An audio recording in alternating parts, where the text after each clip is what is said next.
Everybody, Sunday, September 27th. We're out here at my grandpa's corn again. Johnny just got his chopper sharpened up and he's out chopping now.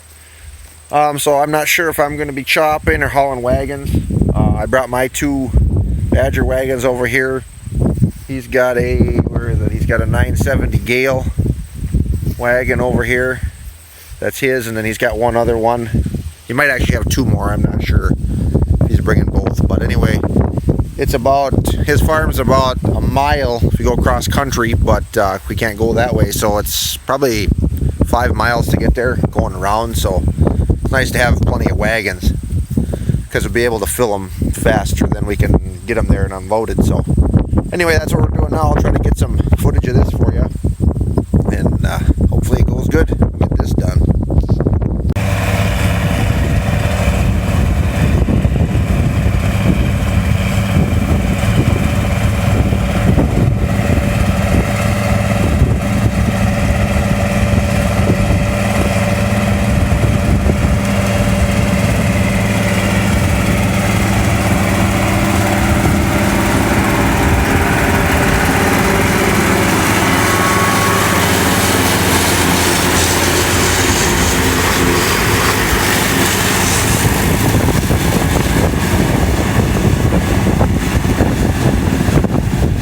Ear off of this is corn of my grandpa's here. It's not as big around, but it's full right out to the end, so it's pretty nice here. This stuff I think is actually a little bit drier than what mine is, but this was an earlier day too.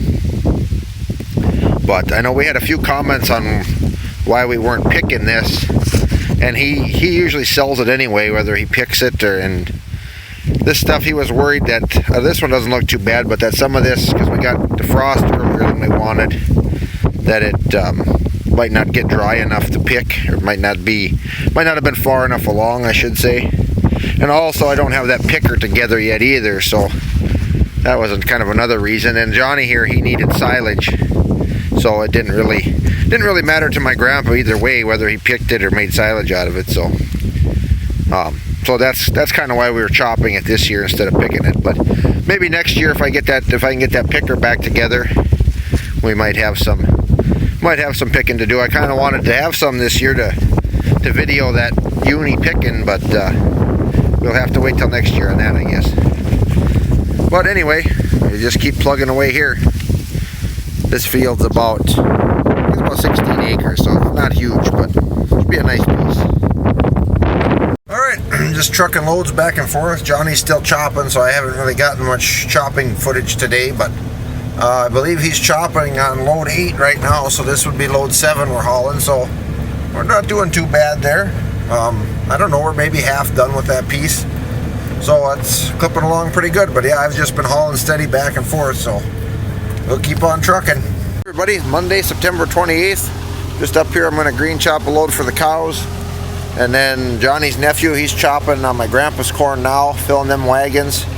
So we'll get them hauled over, and then I think I'm probably going to chop some while his nephew unloads. He works off the farm as well, so he's working today. So anyway, that's what we're going to do now. I think we got 12 loads yesterday over to his place, so that was pretty good for the distance we're hauling. So anyway, that's what I'm up to now. Got that load chop for the cows there. I didn't get any video because my phone was dying, so I figured I better plug it in. But anyway, I'll pull that back now, bring that out, and then go probably haul some wagons over to Johnny's place, and then maybe do some chopping probably with his rig there. So hopefully get some more video of that. Well, we're back out here in the field. I got an empty wagon back now, so I'm gonna try my hand at running this operation. I have actually ran this before, but it's been a couple years ago. I did some chopping for Johnny at his place for a while there, a couple years ago, so I have run it, but like I said, it's been a while. So, but anyway, this is his chopper here.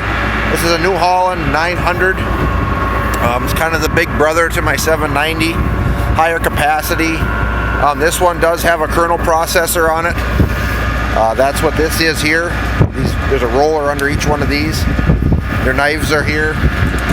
That's pretty much the same as mine. Like I said, it's just bigger. He said the processor is getting out of adjustment, so it's not cracking quite as good as it should be, but still still works somewhat. So, and then we got his tractor here, 2+2.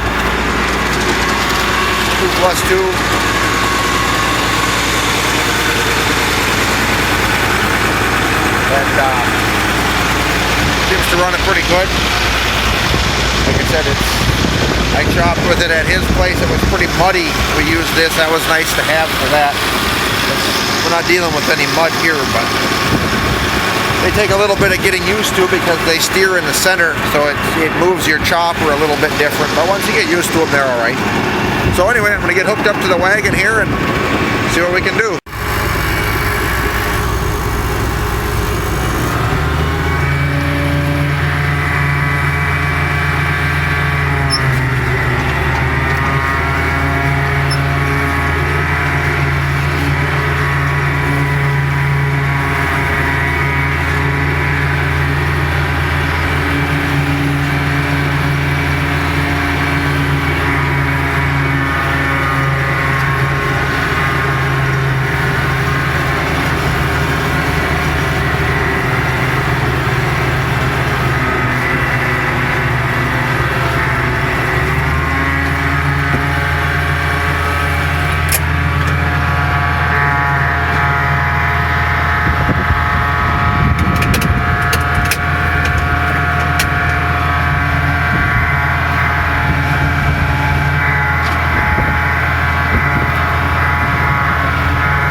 everybody, Tuesday, September 29th. Gonna go out here and do some more chopping. Just finished up breakfast. Got my co-pilot Jessica with today. We're gonna get this beast fired up and see if we can fill a couple of loads, and then I gotta go up and chop in the feeder wagon for the cows. So check the oil on this thing.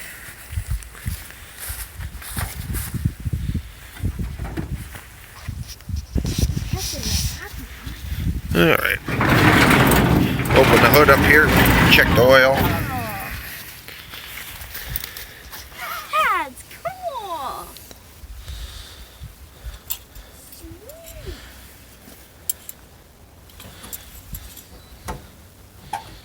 That's full. So we should be good to go. Is it on? Yep.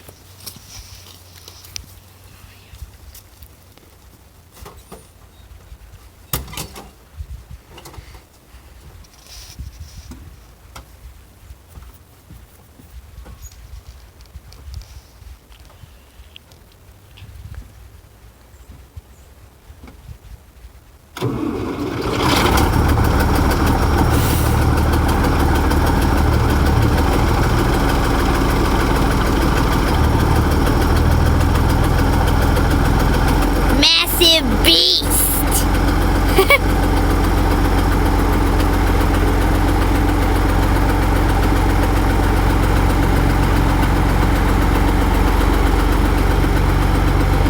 Alright, we'll let that warm up a little bit. We'll fill a couple boxes. We got the 970 Gale box. And then we got this old, I don't know what model number it is, but it's an H&S. This H&S, I don't know, he bought it at a sale a couple years ago. It's a pretty good wagon, but it's starting to get, the sides are getting real weak. He's actually replaced a couple of boards, the uprights, but some of these bottoms are starting to, I don't know what kind of wood they used on these, but it didn't hold up well, so we kind of keep an eye on this. It's been reinforced some. They got a flat steel going all the way down, which helps, but even on the other side it's in a lot better shape, but it still gets a pretty good bow in it. But that's the same kind of stuff. That wagon my grandpa rebuilt, that one we've got, it's got that same kind of wood, and that's what happened to that one. But anyway, it's still holding together, so we'll keep using it. And this 970, I actually really like those 970 Gales, but they're, in my opinion anyway, their main downfall was their wood frame. This here, every one I've ever seen has done the same thing. These start to rot out, and this back drops down, and then when the chain comes around it starts hitting. This one here, we kind of jacked it up and kind of beefed it up across the back, but it to hold it up so it wouldn't hit the chain. But so when the chain would come around the back here, there's a cover inside of here, and they would hit that because it settles down. Aside from that, they're a really good wagon, from what I've noticed, from what I've seen. I've used a few of them. He had two. His other one, actually, these sideboards had gotten rotten because your sprockets are hooked to there, and it actually pulled that all in, come up through the floor. But so that's kind of the downfall that I've seen with them. The only other issue that I know of with them is their beaters were prone to rusting out.